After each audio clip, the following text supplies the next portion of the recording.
Alright, part 2, short answer questions. The angles of a triangle in ratio of 2 to 3 to 7. Well, extended ratio means we could think of that as 2x, 3x, and 7x. No matter what x is, these will always be in that ratio of 2 to 3 to 7. And I happen to know what the sum of the three angles in a triangle have to be. It has to be 180. So here I know I just solve for x. 12x is 180, x is 15. And I can go in and think about now what would have to be the 2x, the 3x, and the 7x. 7x. The largest angle would have to be the 7x, which is the 7 times 15, which is, I did this wrong before. 7 times 15 is only 105.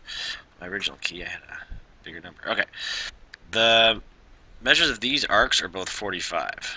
That tells us that the arc r to t is 90. In other words, the central angle of that arc r to t, that's 90 right there. It doesn't look like it, but that's a 90-degree angle. The radius is 10. Find the distance from r to t. Well, I got a 45, 45, 90 triangle right here. That's it. The distance from r to t then is 10 times the square root of 2. Alright, find the exact length of an altitude of an equilateral triangle with sides of length 16. We've done this before. Give myself some more room there. Equilateral triangle with sides length 16. We do this all the time, especially in the volume chapter. Those are 16. Altitude looks like this. This would have to be 8. This is a 30, 60, 90. That altitude in there is going to have to be 8 times the square root of 3. It's just the definition of that ratio in 30, 60, 90. I'm not going to do number 4. Number 4 was too extreme algebra only. We're not going to have a problem like that on the test. Determine the value of x so that a and b are parallel. Well, if these are to be parallel, then this kind of little angle here and this big angle here would have to be supplementary. It would have to be that 190 minus 2x plus 104 minus x. Now, there's other ways to set this up, I suppose. You could say this is 180 minus this, and then say these have to be equal or something, but this is just, you'll end up doing this anyway, calculation-wise. I know these angles have to add up to 180 because of where they are. This is 294 minus 3x equals 180. So I'll add 3x on both sides, and I'll subtract 180 on both sides. This is 114. Oh, we've had to do this division before. X is 38. Hope I did that right. 294 minus 180 divided by 3. Yeah, I did. Okay. Lines. These lines are parallel. Missed that a bit. And they're 18 centimeters apart. 18 centimeters apart means that if you drew an altitude in here, that would be exactly 18, where it's perpendicular here and here. Find the area of this quadrilateral. Well, that would be a trapezoid, and I have everything I need for the trapezoid area formula. Half the height times the sum of the bases. Okay, great. 24 plus 52 is 76. Divided by 2 is 38 times 18. I get 684. Okay. 7. The area of a triangle with base 16 is exactly 100. Determine the height. Well, I don't know what this height is, but I know this is 16, and I know that a half times base times height is supposed to be 100. So this is going to be 8 times h, essentially. So I could say 100 divided by 8 is what I'm looking for. H has to be 12 and a half. If I did that right in my head. Yeah. Determine the length of the median to side PR. Alright, median is the segment. We're talking about length of it too. So I'll draw it first and talk about its length. It's going to go from Q to the midpoint of PR to this point. So it's going to look something like this. So that segment and that segment are the same length. Well, where is this then? Well, this goes from negative 9, 2 to 3, 2. Well, the nice news is it's all along one horizontal line here at height 2. But from negative 9 to 3, the midpoint from negative 9 to 3 would be, well, that's a distance of 12, so 6 away from either end would be negative 3. And, of course, it would be the same height at 2. The distance from there to there, well, I want to build a right triangle. And you can't stop me. Okay, so a little right triangle right here, and this right triangle, because I can find a squared plus b squared and get c squared, the height of this triangle goes from 6 down to 2, that's 4, and the width of this triangle goes from negative 5 to 3, negative 3, which is 2. So here I just have to go 4 squared plus 2 squared equals x squared, sort of thing.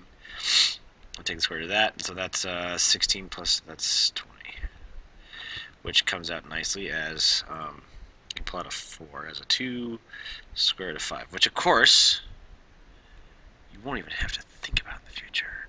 The future. Okay. Find the area of this triangle. Area of the triangle is base times height times half. Half times length of the base, which I already was thinking about when I did that midpoint thing. That's 6. And the height I just already wrote in there. That's 4. See why it's so much better to do that than distance formula? I love it. Okay. Alright, quadrilateral ABCD is inscribed in a circle. Alright, if a quadrilateral is inscribed in a circle, we have no idea what it really looks like. It could look like that, I don't know. But I know that opposite angles have to be supplementary, and that's the whole trick here. A plus C has to be 180, and B plus D has to be 180. So I know that 3x... actually, I don't know anything about D yet, so let's not talk about 3x. Let's talk about B and C.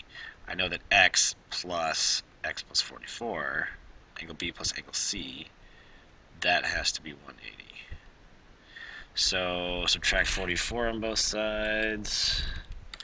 136, that equals 2x. That's a 6. So divide that by 2, I get 68. So what is D? Well, D is supplementary to A. A is what? If A is 3x, how's that possible? Wait a second.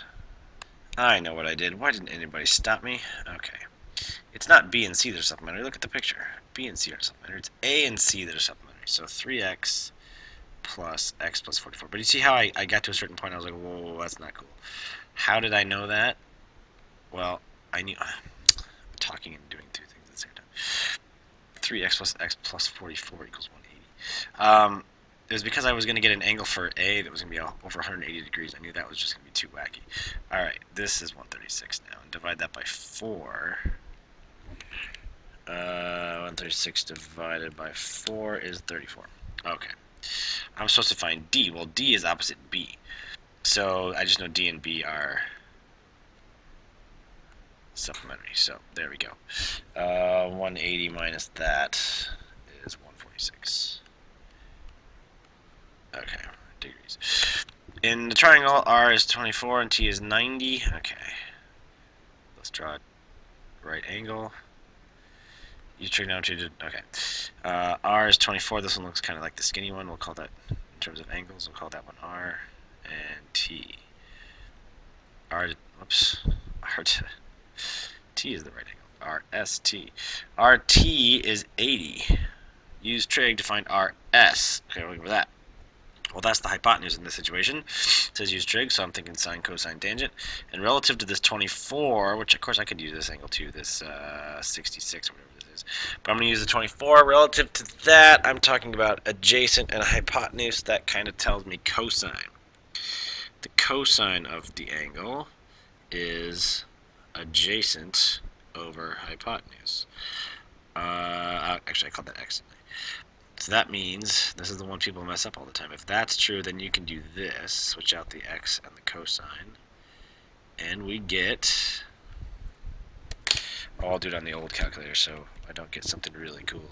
Cosine 24, and okay, I get 87.5, oh, it says nearest 10th. 0.6. Now, if I got a number less than 80, I'd have to say, well, wait a minute, I did something wrong. Is this supposed to be bigger than 80? Sure, because 80 is not the hypotenuse. X is the hypotenuse. Just curious, what if I do 80 divided by... Oh, you know what? I'm probably not in radians. All right. I don't know if I should do this. I can't help it now. Okay. Yeah, it doesn't do anything for me. Okay.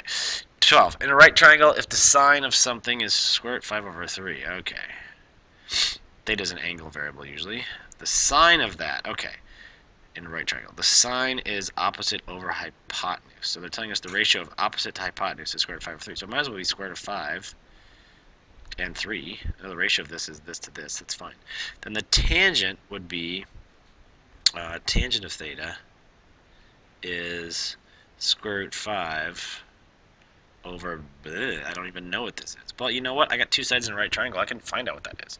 I know that a squared plus the square root of 5 squared equals 3 squared. So this is 9 and this is 5. So a better be 2. Because a squared has to be 4. So a is 2. Great.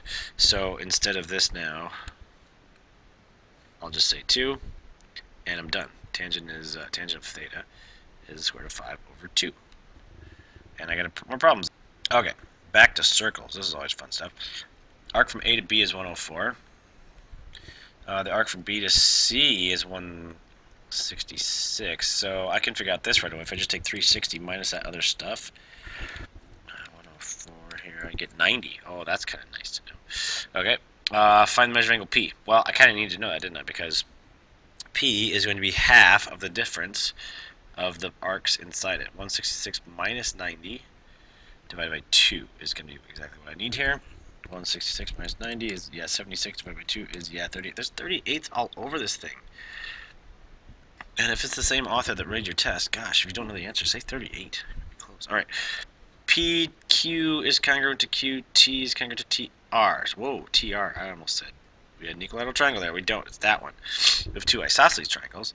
RTQ is 110.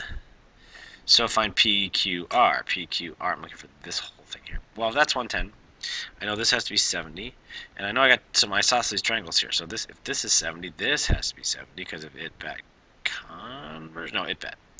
And if this is 110, I know those two are the same, and they have to add up to 70 because it's 180 in a triangle. And I can figure out this one because this goes in a triangle here. 70 is 70. I need 40 to make a triangle. That's kind of a cute little problem.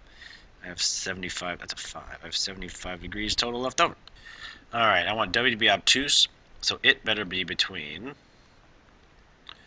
90 and 180. Okay, trying to out what values of x will make it fall in here. I can do this one thing at a time, I suppose. Oh, can I do 3 at a time? Would that make you really mad at me? I don't know. Think about this.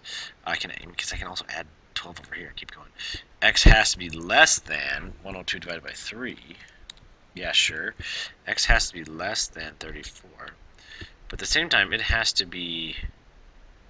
Wait a minute. I got my less than greater than. It's all backwards, don't I? Let's just do this. It's be greater than 90. Less than 90. Okay. But at the same time, it has to be less than 180. I can't have an angle that's 3,000 degrees. So I added 12 here. I can add 12 this way, and I can divide by 3 here too. 192 divided by 3. It's kind of a tricky little thing. 64. X has to also be less than 64. It has to be between 34 and 64 for this to turn out to be between 90 and 180. Okay. Square, the size like 20. Alright, I need to know this area that's all this stuff combined. Now, you could try to figure out the area of one of these little things. We did a lot of that in the area chapter. I don't want to do that. I just want to make a circle and subtract a square. Let's just do circle minus square. Well, for the circle, I kind of need to know the radius of the circle. Well, that's not bad. I know if this is really a square, and again, this is a horrible picture. Each one of these things has to be square root of 2 times shorter. I can take 20 divided by the square root of 2. 20 divided by the square root of 2. And find out that, oh, you know what, that's actually 10 square root of 2. Yes, you can do this without your calculator, without this calculator. Each one of these is 10 square root of 2, so that's the radius of the circle. So I go pi r squared minus radius, or 20 squared. What is 10 squared root of 2 squared? Well, that's kind of a silly thing to think about. That should be 200. Love that thing. Okay, 200 pi minus 400. Yes, that's a positive number. If you want a exact answer, I don't know. That's it. But if you wanted 200 pi minus 400 as a decimal, you can do that too. It's 228.319. It's about 228.3. Okay, it doesn't say how to round. Okay, I think that's a good enough place to stop. I am going to go on to the third part now in a new video.